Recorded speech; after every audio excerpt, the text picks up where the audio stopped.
Greetings, people. Hope we're all well and blessed today. First, I want to apologise for the pretty crappy sound quality. My wired microphone is not compatible with my iPad, which is what I'm having to film on right now because my phone is out of storage. And my wireless microphone has gone AWOL. I don't know where it is. So, trying to project my voice a little bit more. Hopefully you can hear me.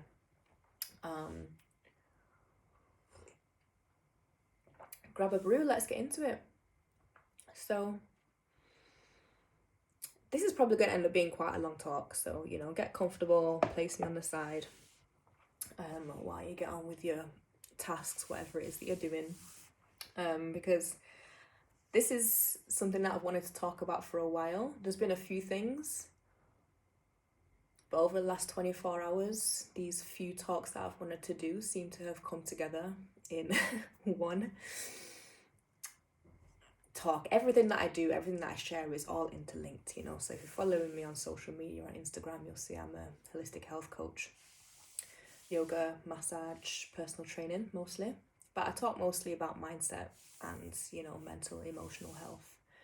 I'm not really here to regurgitate scripture or, facts and information that I've read in a book. I'm here to integrate all of these different modalities and just help people recognize how they feed into the rest of your life, the way you relate to yourself, the way you relate to others, the way you parent. Everything is all interwoven, so that's what I'm here to do. So, a lot of people probably get a bit confused looking at my page because I talk a lot about dating. Well, not a lot, but I talk some about dating, which may be seemingly irrelevant to what I do, but given the world that we live in, and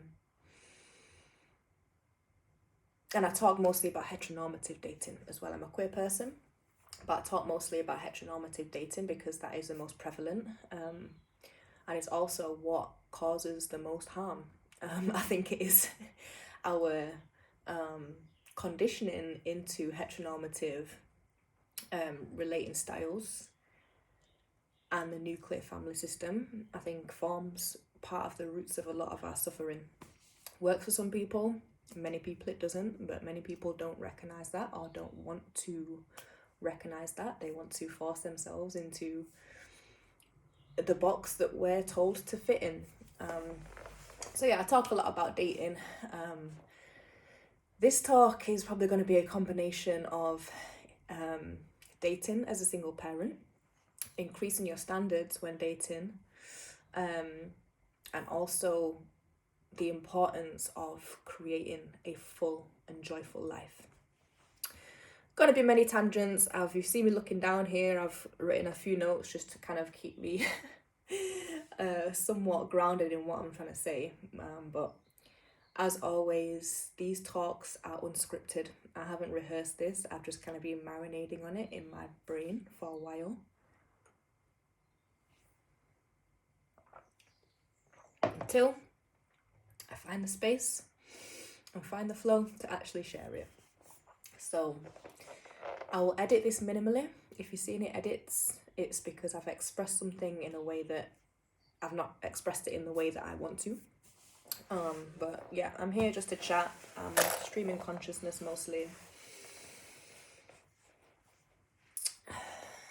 Annoyingly, on this iPad, there's no option to pause the recording while I regather my train of thought. So you'll be here for all of those moments where I'm thinking about what I'm trying to say. So this is how humans speak. Thank you for coming. Thank you for being here. So as it goes, I'm not a professional, life coach or dating expert. I'm just here to share my experience, my story. I know I'm not the only person who thinks like this. I know I'm not the only person who has this kind of lifestyle. Many people have been and are on a similar journey to me, so I'm just here to share my experience, what I've learned, what I'm trying to implement, to heal from my past and continue to create and live in joy, whilst protecting myself, whilst remaining open to love, and open to connection.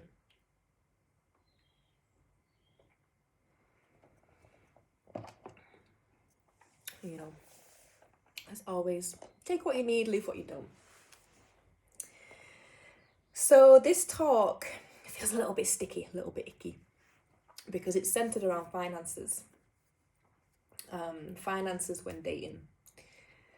Finances as a woman who dates men. So, may not be for you, that's okay. As I said, I'm a queer person, I date people of all genders. But I'm talking specifically now to women who date men. So, for the past 2 years, I have slowly been shifting my mindset when it comes to finances, men's finances. For a long time,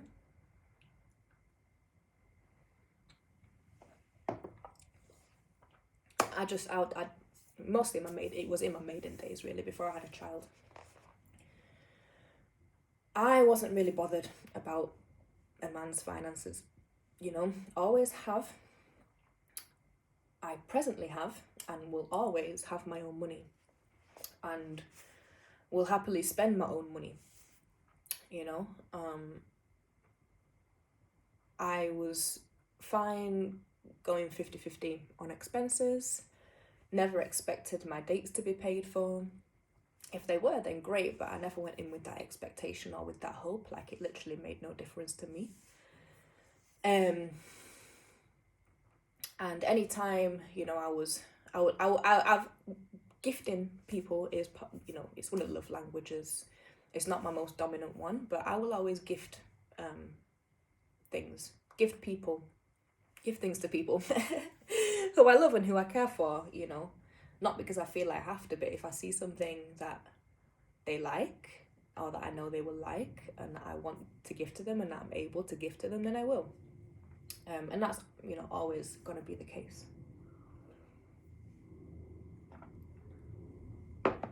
I actually, honestly, haven't dated that much. I would be the kind of person who just was enjoying being single. I met someone, connected, and then we just end up in a relationship. It's only recently that I've recognized the importance of that dating period, you know, where you're hanging out in a neutral setting, and yeah, getting to know each other in different environments. I've always just found dating annoying, inconvenient, expensive, and it's not actually, and I still believe this, but it's not real life. That's not how you're gonna operate within a relationship. So I've never really been bothered about like a long dating process. Like, if the connection's there, if we have shared goals, then let's be together. Now I recognize the importance of that period before you have the pressure of that label and that commitment. Yeah, I recognize the importance of spending that time together in a neutral setting. Since having a child,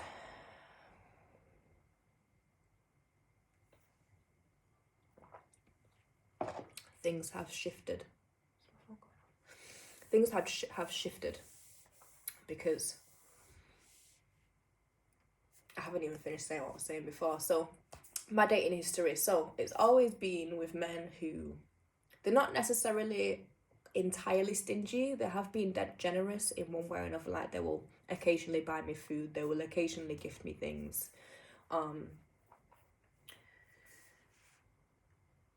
You know, for the most part, you know, if there was cooking to be done, it was me getting the food, it was me cooking, it was me cleaning up.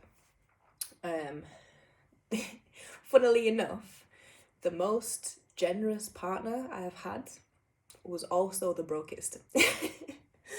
Oh, Charlie.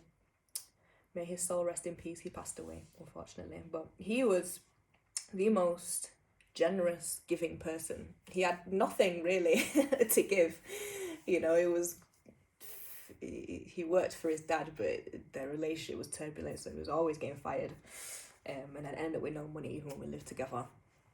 But always had money for weed. Could always get us to the rave. Could always just somehow splash out on food, like if, you know, I didn't feel like cooking, couldn't go to the restaurant that his dad owned. We'd always be able to eat, you know, whether that was on him or on me. But he was actually the most generous partner I've had, I think. But also the brokest. I've never been with a guy who's completely broke, to my knowledge. They've just not been in that mindset of wanting to provide and wanting to gift. Maybe their partners generally, maybe just me. I also recognise that I am also a very independent woman, so because I've never expressed my wants and we've never really had the love languages conversation, I think a lot of people can roll with the assumption that, as well as the influence of modern day feminism, which, you know, says that women are, you know, 50-50. I will go into later about why I did that when I said 50-50. But yeah, I think there's a lot of, don't know the word, but yeah, men may be hesitant to offer to pay or demonstrate this willingness and this want to provide, because it may seem it may seem archaic to them. I know that's one way to think about it anyway. So but it's never bothered me. But since having a child, I was put onto a way of thinking that made me understand why financial investment is important when we as women are dating men. And this is coming from a perspective of, I have a child, I am open to more children. For a long time, like, yeah, I definitely 100% want more children. Fast forward to now, this world is a mess. I don't know if it's a responsible thing to do to bring another child into this world. But then at the same time, I think it's part of my journey, part of my purpose in this lifetime, to raise siblings. You know, the fruits of the work that you do on yourself is most tangibly presented when you have children. You know, and I have my daughter, she's 3 now, and, you know, she just solidifies everything. You know, another conversation about that. But yeah, I do think it's part of my journey to raise children. So I wouldn't want it to be a straight up no to having kids with the person that I'm building with and dating.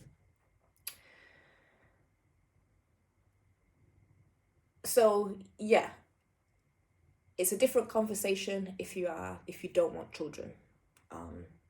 Slightly. Not all the way. I think a lot of what I'm saying will still apply. But yeah, this is coming from the perspective of having a child and wanting an openness to more children. So having kids is big. It's a normal thing, isn't it? Women are giving birth every minute of every day. You know,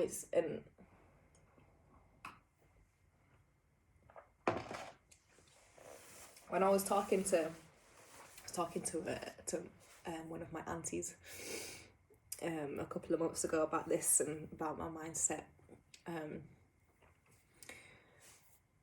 and when I was relating it to having children, she was like, yeah, so what? But that's it. Like, I wasn't even thinking about how huge a role, responsibility,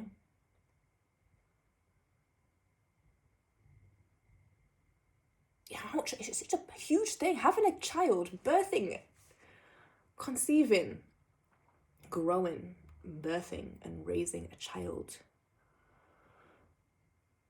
I actually don't have the words for it. You can see I'm trying hard to find the words for it. There are no words. There are no words, but it's become so normalized that women are just expected to give birth and then get back to work, give birth and just continue, get back to their, you know, old self, old life immediately. There's not enough consideration of how massive a experience, how massive it impacts this experience has on a woman's life, a woman's body. A woman is risking her life to bring forth life into this realm. Risking her life every time. Especially black women, given how the mortality rates for black women birthing children through the medical system is, I think it's decreased now, but at one point it was like 5 times more likely to die during childbirth than any other race, than white women. I think Asian women were maybe like 2 to 3 times more likely, but black women are 5 times, maybe 4 now, more likely to die during childbirth than white women. So there is that risk, the fact that we are risking our life to bring your child into this world. Then there is the recovery. It takes at the bare minimum, I'm just noticing the state of my nails. Don't judge me. Happens all the time. I paint them for an event and then forget to take them off and don't realise until I'm in front of the camera. Anyway.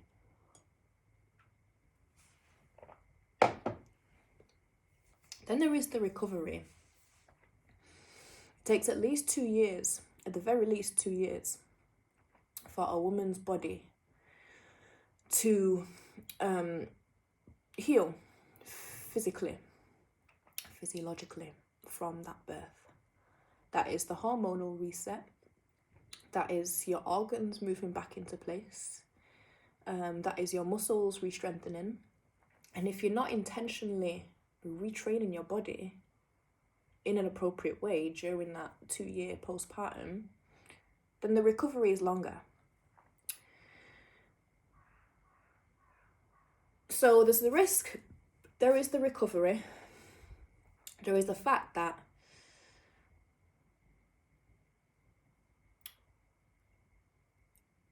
especially when you're breastfeeding, the childcare in the minimum first 3 years is never going to be 50-50. It's not. Yes, there are the odd cases where the father may do more than the mother. The mother doesn't want to breastfeed. The mother just wants to go back to work. That's fine. This video is not for you. But for those families, those mothers who they want to be there fully for the child, they are in tune with themselves enough to know that they need a certain level of rest, a certain level of support, to be able to care for themselves, so they can care for their child more.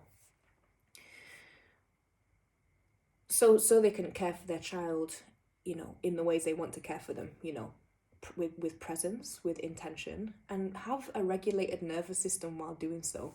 You know, early motherhood is depleting. Motherhood throughout is depleting, but nourishing but depleting.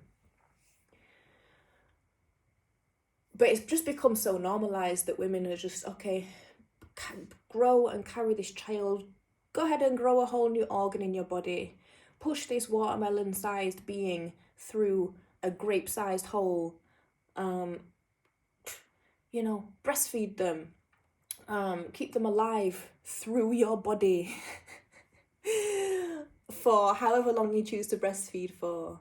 Don't sleep, you know, sleep for 2 hours at a time and then get woken up to fulfill somebody else's needs. Do that for a while and then go on, get back to work. Go back and work 40 hours a week. Go and put your kid in daycare for 40 hours and then get yourself back to work full time. All while doing that, still care for your partner, still keep your house clean. still be cooking, still have dinner ready.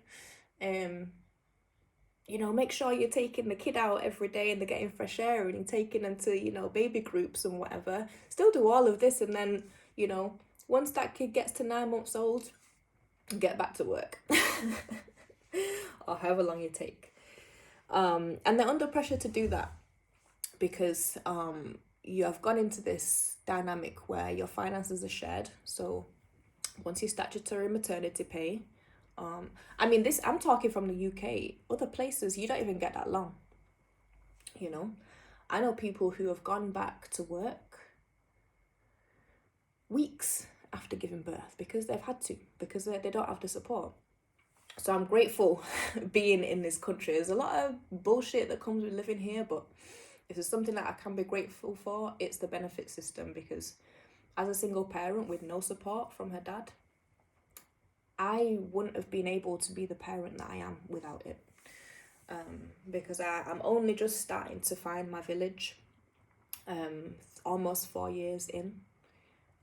Pregnancy was lonely. The first 2 years were lonely. That's when I started building my friendships more consistently. Yeah, if you don't have a solid support system, okay, back to the point, I've gone off on a tangent. So you've got the risk to your life, you've got the recovery period, you've got whatever the last thing I said was.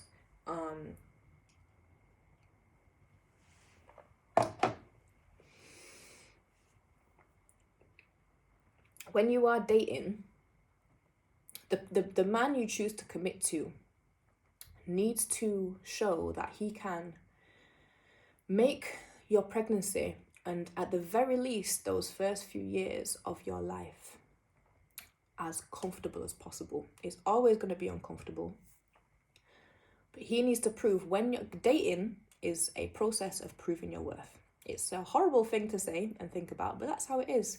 You know, you go in proving, like, there's common saying, what are you bringing to the table? Dating is finding out what people are bringing to the table, and you partaking in that are discerning whether what this person is bringing to the table is worth what you're bringing to the table, and worth the sacrifices that you naturally have to make when you commit to somebody, and the same vice versa. So you're coming up to these dates, you know, looking great, smelling great, coming with your natural nurturing energy, coming with your natural inclination to want to care for these men. Me and the people who resonate with what I say, I'm talking to you. Some people don't resonate with that. Some people, you know, just want to go and believe that, okay, all I gotta do is show up. You know, I don't need to bring anything else. You know, but most women have a lot to bring to the table. They are accomplished, they are ambitious, they may have assets in their name already. You know, so you're naturally gonna come and bring what you have to the table, and there is a reason this man wants access to you.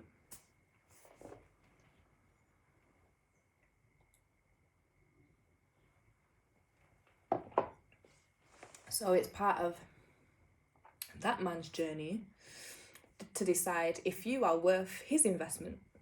You know, he's coming, bringing all of his, whatever he's bringing to the table, but just down to the pure biological fact that he cannot birth children.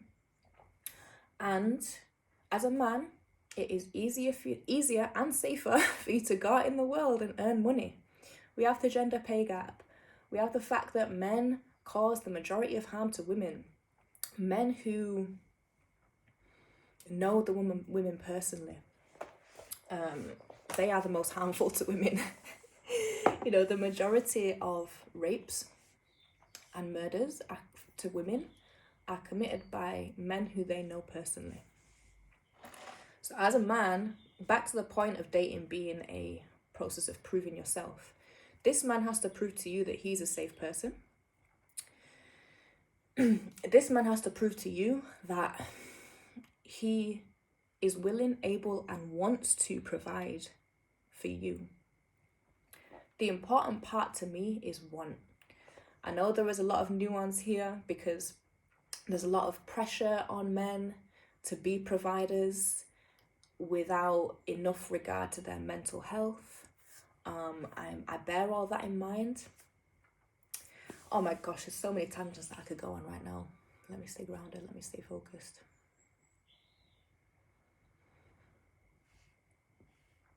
He needs to prove to you that he's a safe person. The easiest way for a man to prove his investment is financially. Anyone can invest time and energy. And a man is much... Why would a man invest? There's going to be many different opinions to this. Don't come for me. Why would a man invest a load of his hard-earned cash that maybe he doesn't really want to let go of into a woman who he's then going to abuse and then going to do whatever he plans to do that would result in this woman, you know, not being in his life anymore? Yes, men financially abuse women, and this is why I say I do not at any point suggest becoming fully financially dependent on a man. Always have your own money. Always, always, always. Otherwise, yes, these finances, these investments that it's making in you could well, and are quite likely, with how things go, to result in abuse or some kind of manipulation. Manipulation is abuse, but you know what I'm saying.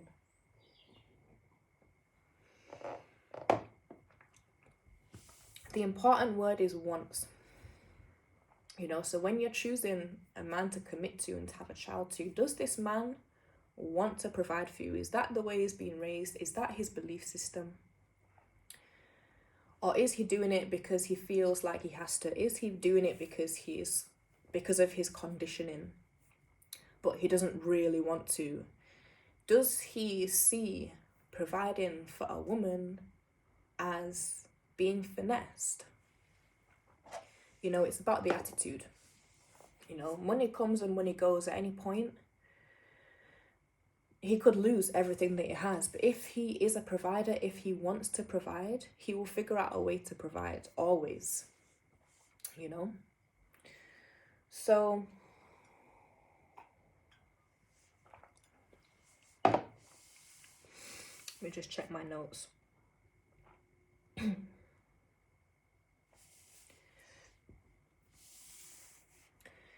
Yeah, it's an important thing to consider, because that dating period is how you make the decision on if you're going to commit to this person, by checking that attitude, checking what he can tangibly show up with. I know you as a woman are going to tangibly be showing up with all of the good, you know? Access to your vagina is the gold. Access to your vagina is the gold. This is the majority of what these men care about. And yes, there are men who are going to be hearing this way of thinking and be saying, well, I don't need to pay for shit. There are women out there who don't have this mindset, and they'll sleep with me and I can just give them bottom of the barrel care, bottom of the barrel investment. Go ahead, see ya. But there's a reason this man is here and wanting to be around you and your energy. Your vagina, your pussy to him is valuable. Your pussy, full stop, is valuable. It is the vehicle for life. There is no life without pussy. There is no life without pussy.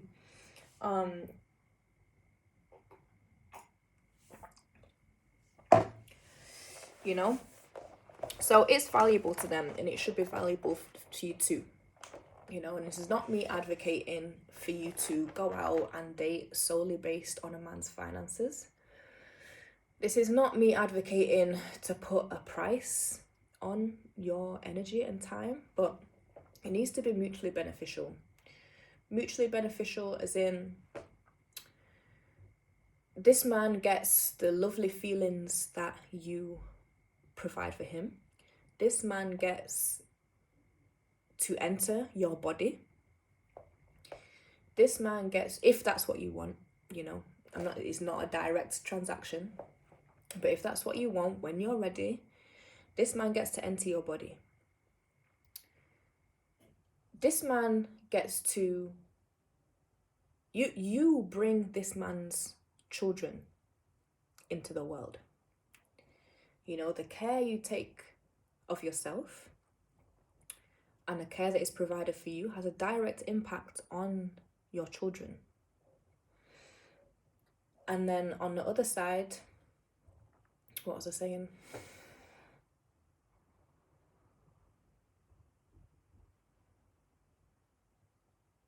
Yeah, so the best way this man, and the easiest way this man can prove his commitment, is investing financially.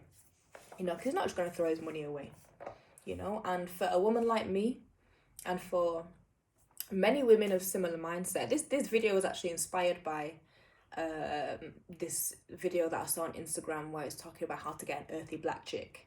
I don't know if it was spoof, I don't know. I found it hilarious. A lot of what I was saying I was thinking it was bullshit, but the essence of it I found was really funny, and it just kind of put me back onto his way of thinking. But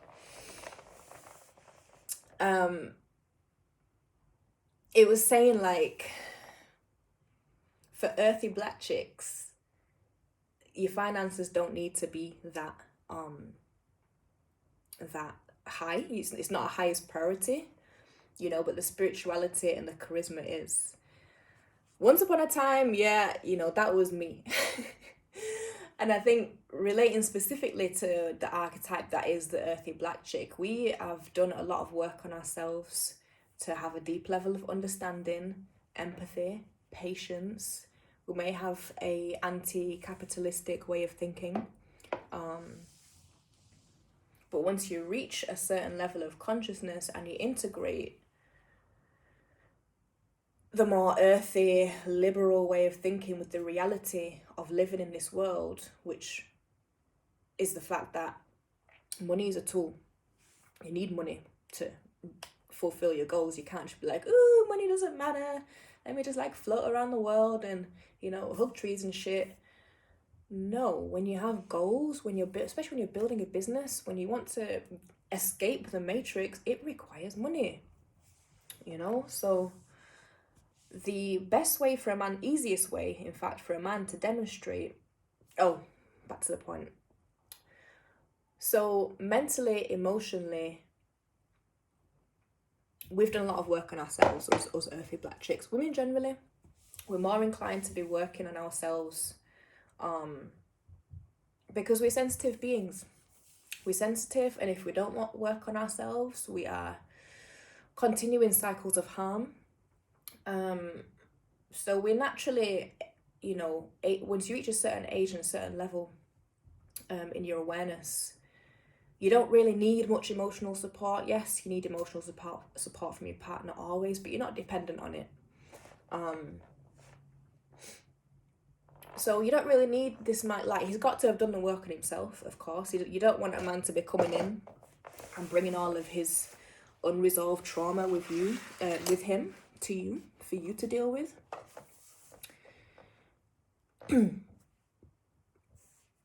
Excuse me. Ooh. You don't want him to be coming in with his trauma, his unresolved mommy, daddy wounds, his unresolved societal wounds. He has to have done the work on himself, but really we don't need much emotional support, but we will naturally be emotionally supportive to men. We're soft, we're loving, we're nurturing. Again, I know I'm generalizing here. This video is for who it's for. Who people have a similar mindset, similar way of being, way of living. So the best and most tangible way he can show up for you and demonstrate that he is there is by investing financially. Both of you are naturally going to be investing energetically. And men particularly, they can always talk a good talk. You know, I know from a wealth of experience dating men dealing with men. I'm not even going to say dating, because for the most part there's not really that many dates when it's not a requirement, which it hasn't been for a long time. That's my train of thought. What was I saying? What was I saying?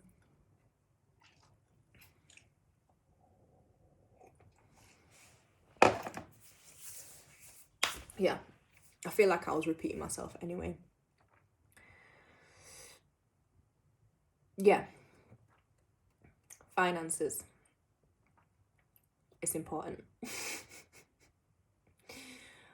It's all based on your goals. It's all based on the life you want to create. If you want to create a life where you are struggling together, fine, go ahead. If you want to create a life where you don't need money, be that, I don't know, living in a tent somewhere where you can do that legally. I don't know. If you're trying to create a life where you don't need money, I feel like that requires money anyway. But anyway, if you're able, whatever way, to create this life where you don't need money, then again, this video is not for you. But money is important. And then when you are dating with the intention of having children, you are going to be written off for a while, and you don't want to be under pressure to be getting back to work and earning. This man needs to have it covered, and needs to demonstrate to you that he's got it covered, and let you know from the first date that he's got you financially. You know, that's what he needs to prove. You know, we can talk all day about what a woman needs to prove, you know, but I mean, I say we can talk all day, but I feel like men just want, no, let me not go down that route, because there's too many layers to it, and I don't want to say something that I've not given it deep enough thought, to be honest, to the point where I can verbalize the other side of it. But I think the only thing that women have to prove is that they take care of themselves, and that they can take care of you in their natural nurturing ways. I don't think a woman should have to show up. She should be financially independent. She shouldn't need you. If a man wants to connect with a woman and just pay her way, and she wants that, fine. But I think a woman, when you live in this world, a woman has to be financially independent anyway. But I think a man should want to make his woman's life easier, especially around the birthing time. And to prove that he's willing, able, and wanting to do that when you're dating and when you're building your connection, that's how it's proved. That's how it proves that, you know. So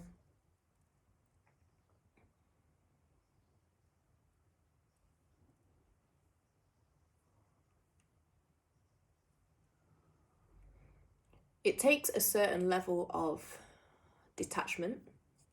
The only way that I've been able to come to this way of thinking, like fully, and it's solidifying, is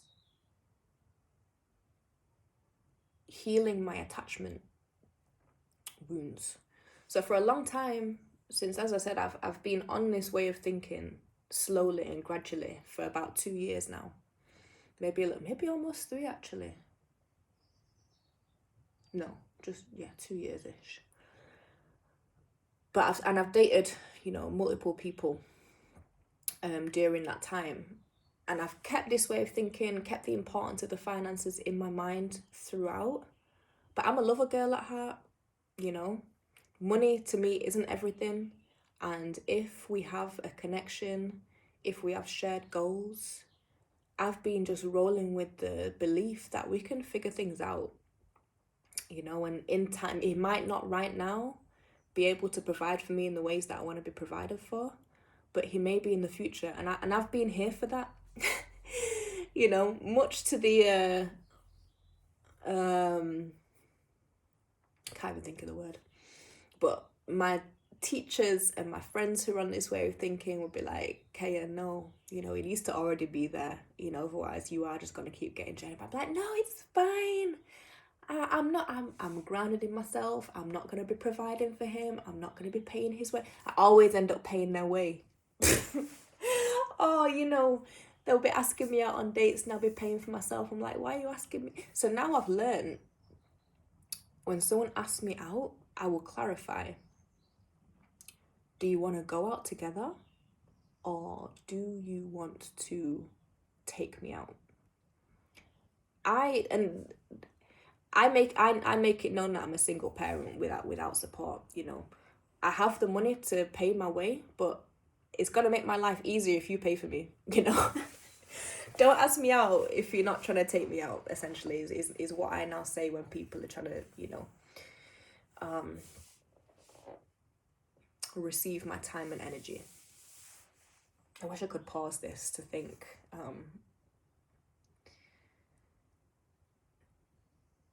Okay, I'm gonna give it another 5 minutes and try and round off. When I talk too much, the sound of my own voice starts to annoy me. And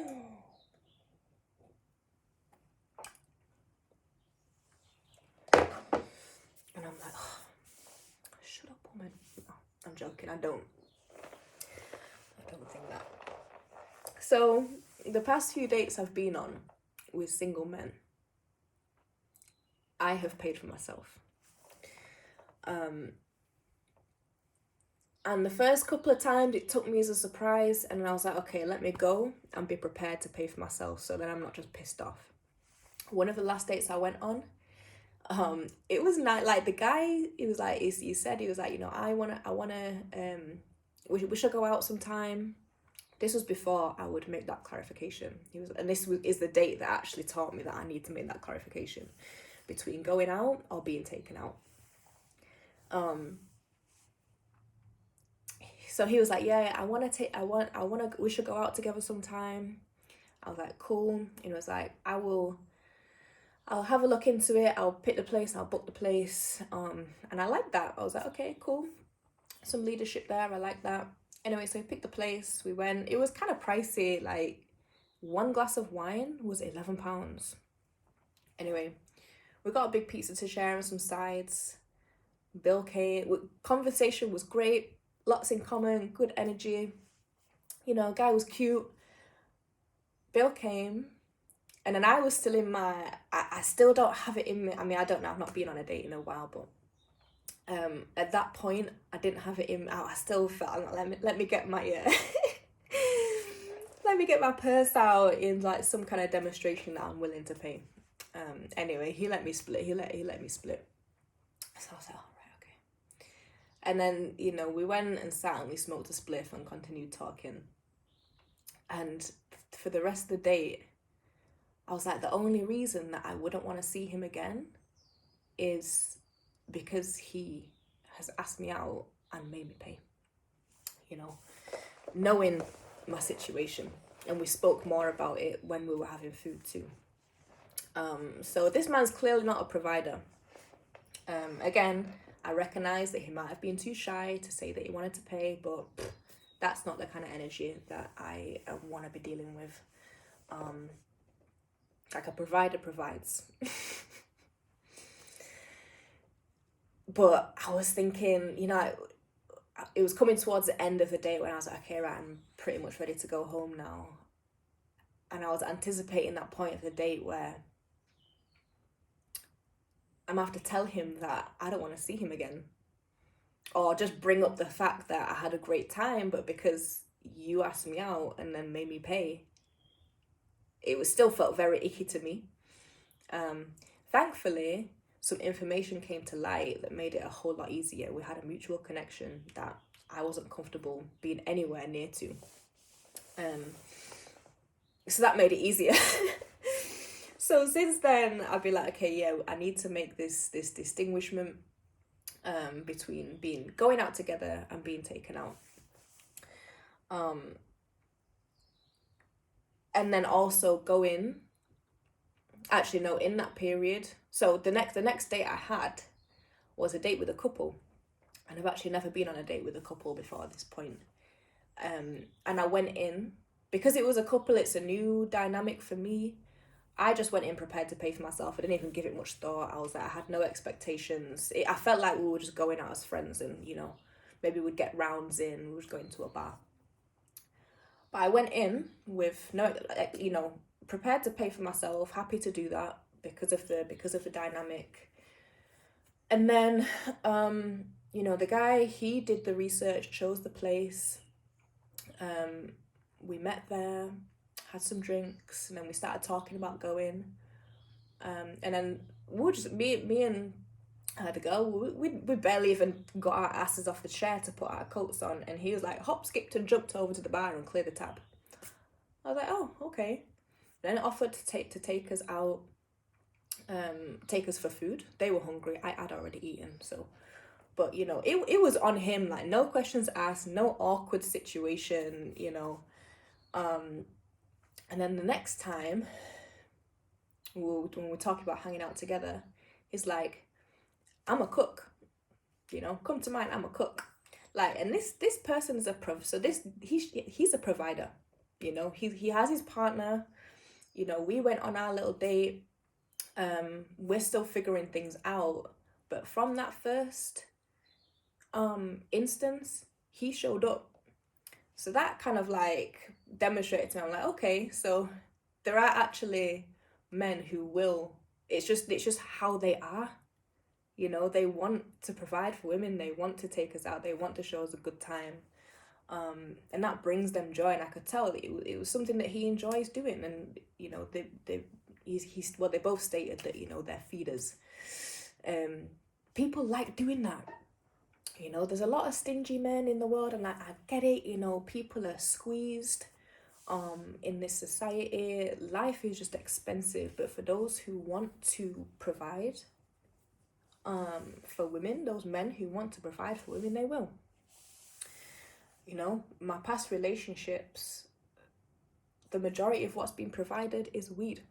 And I'm always going to appreciate being smoked out, but I require more now. Love, this is shiner on my head, luteal phase.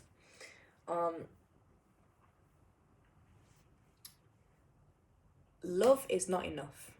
I tried really hard I didn't try to believe, but I rolled with the belief that love is enough for a long time, and I didn't want to believe that it wasn't. But realistically speaking, as a parent, as somebody who wants the possibility of having more children down the line, someone who I'm self-employed, I've got big investments to make for my business. I want to invest overseas in land and property. I would hope the person that I am committing to also wants those same things. Otherwise, well, yeah, they will do, because I wouldn't commit otherwise. It requires money. It requires money. And for a period when you're having these children, you are going to be at much more of a limited capacity to go out and earn money. So he's got to have it covered. And he needs to prove that he has it covered from the start. Okay? And as I was saying, I've been able to come to this place by creating a life that I fully enjoy. If you are moving from a place of lack and desperation, of a place of needing a partner and needing someone in your life, needing support, it's not going to work, because as soon as someone comes and says those magical words, you're going to hold on to that hope. You're going to hold on to their words, their little word salad that they're so good at making.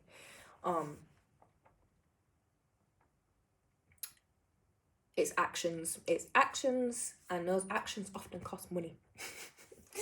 So that's what we need to be paying attention to. Yes, the words are important, but the actions need to be aligned, and those actions will often come in the form of investment. Not just, doing the odd little thing around the house, fixing things around the house, taking the bins out, doing your dishes every so often. Like, Anyone can come and do that. You can call your friend if you're struggling and say, can you come and help me around the house? But the person you're committing to and wanting to build a family with, they need to go above and beyond to show you that they are there. Just the fact that you show up as a woman willing to risk your life to bring their children into this world, you don't need to do any more. You don't need to do any more. Like, don't show up as a leech.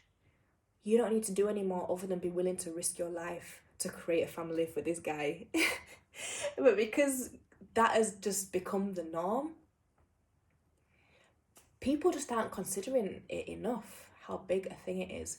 And if you don't have a support system, if you don't have your own support system, if you don't have your village, you don't have your family, your relatives, if they don't have their family or relatives close by who are there to help you with that kid, that man needs to be able to invest in further support,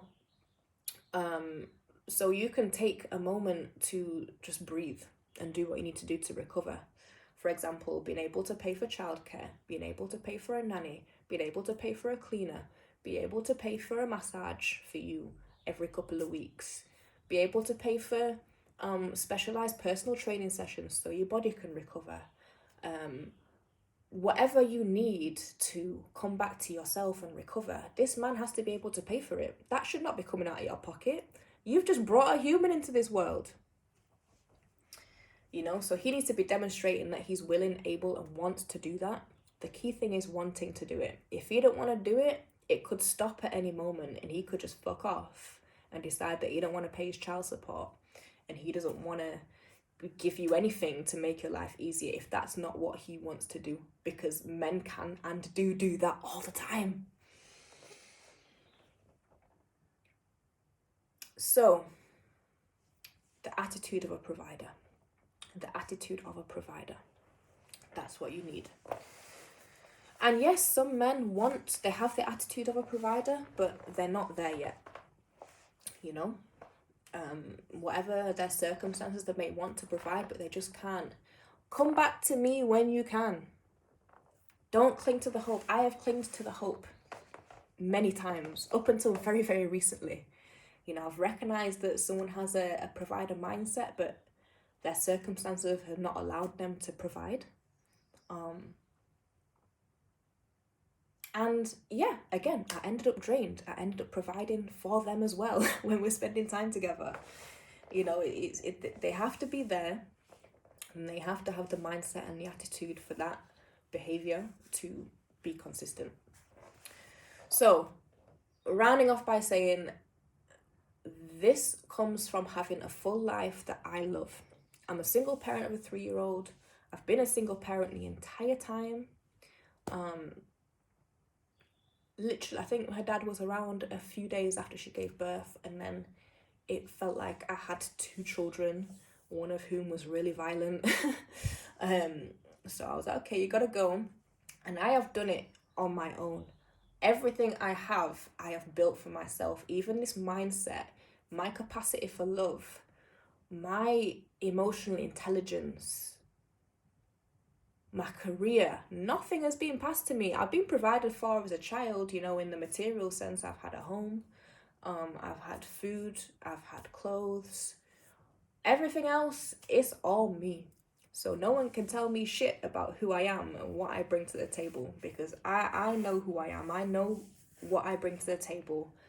My life now is full. It's hard. It's as a parent, as a single parent, you will always need more support, but you can't be in desperate need of that support. Up until very recently, over time it's reduced, but when I look back, I realized that I was coming from a place of lack. I was like, I need more support. I need to be held, you know? Even just like having another adult to talk to day to day. I was like, I need that, you know? Now, it's a desire, but I can live without it, you know? I found a sweet spot in my parenting. You know, my village is starting to village. I have had consistent support from my daughter's paternal grandma from the start, but it's not day to day. It's, once a week, and then if and when I need it. But she's an hour's drive away, so it's difficult logistically, but she's been there. His side of the family generally, I can call on them if I need to. But there's been difficulties in the dynamic because of him. But I have found my sweet spot with parenting, which means I can approach my interactions with men with this level of detachment. It's like, okay, and having the experience that I've had and learning what I've learned on the journey, I'm not falling in love through my ears anymore. I am appreciating the words that I said to me. I have hope that they manifest into action, but I don't cling to that. I'm like, I'll hear it. I'm like, okay, cool, good to hear. Show me. And if they're not trying to show me, I'm like, okay, bye. And I'll give it a good amount of time. It's not like such a cold transaction. Like as soon as I see that, then no, you're gone. Like if this connection's been recognized and the shared goals have been recognized, I will give it a good amount of time. Always keeping in mind that I need to pay attention to the actions.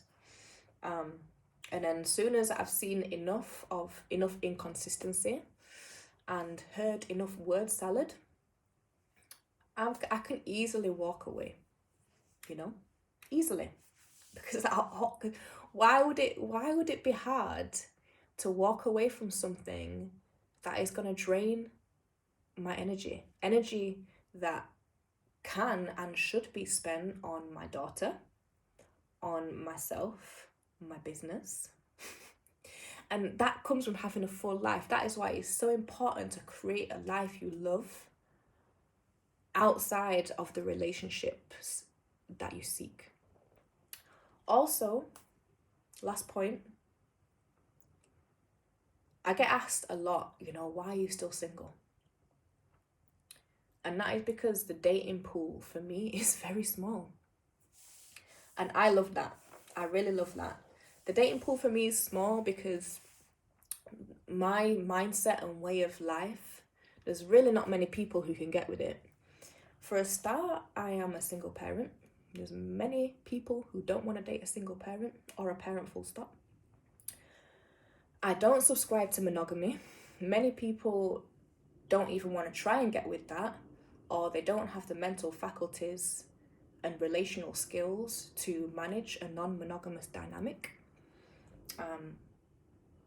Even though it doesn't matter, with that I say it's not even about the number of partners that you have. It's more about the set of skills that you have. Okay, so that's a whole other conversation.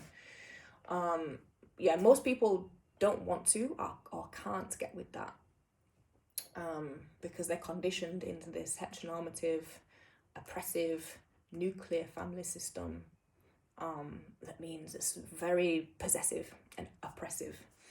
I'm never at any point gonna be down for that fully, down for commitment. Anyway, another conversation.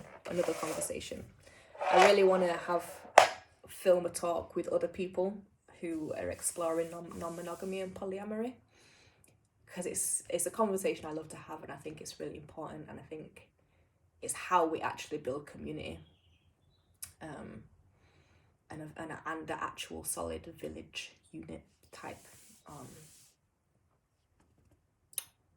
life dynamic, really. But anyway, and what was the third one? So single parent, non-monogamous. I have the requirements and the standards that I have that are increased now. As soon as you mention that financial investment is part of your requirements, if you want in my time and energy, many men, again with a lack of mental faculties, to see that in any way other than I'm a gold digger, or I'm trying to finesse you or whatever. There are not many people who will hear that and be like, I get it, let me show up. They're like, okay, bye. They'll automatically assume that's all I care about. And that it's like this transactional thing that I'm looking for, which is not the case. And the last point is I'm very expressive. You know, if there's something that I have to say that holds weight, that is impacting us, I cannot keep it in. And if I do, my mental health massively declines, because that's how I've been raised to be.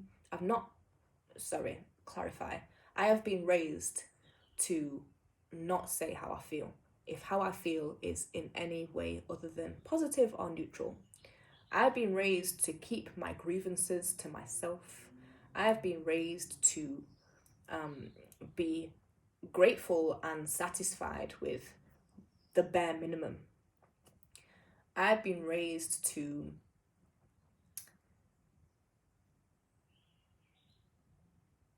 not feel any kind of way about being mistreated.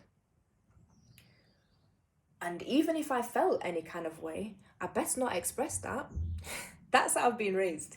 You know, so my journey has been of unlearning that. And now I'm at the place where I see that for what it was. I've chosen to make that change. I cannot be in a situation where I can't express how I'm feeling. I will sit with things for a while and make sure I fully understand it within myself, and make sure I can express it in a constructive way before expressing it.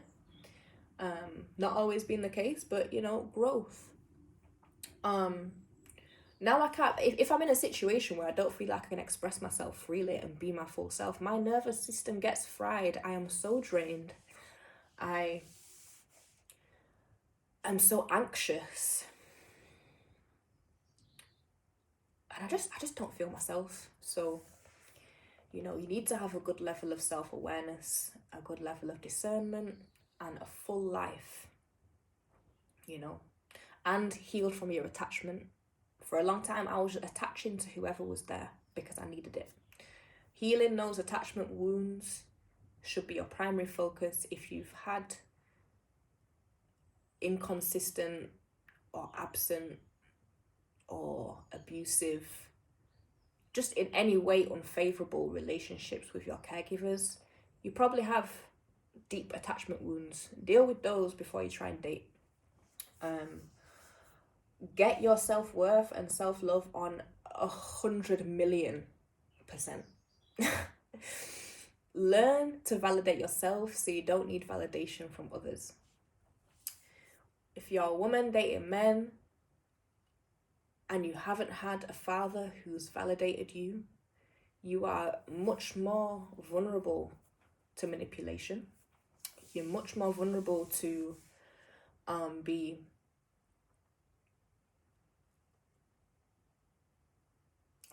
not happy with, but just accept and settle for the bare minimum from men. That bare minimum little bit of validation that they drip feed you.